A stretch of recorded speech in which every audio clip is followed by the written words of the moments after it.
Hi everyone. Let me quickly explain how structured data helps in SEO. Structured data is like adding labels to your website content so that search engines like Google can understand it better. It uses a specific format, usually JSON-LD, to describe what each part of your content means. For example, if you have a recipe, structured data can tell Google the recipe name, cooking time, ingredients, and even the number of servings.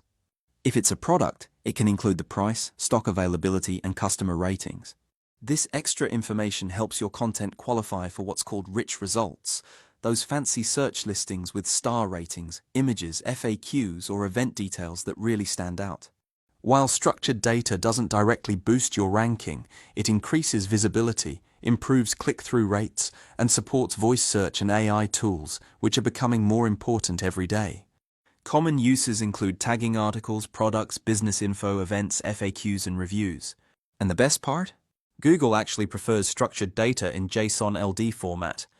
In short, if you want your content to be better understood, more visible, and AI ready, structured data is essential.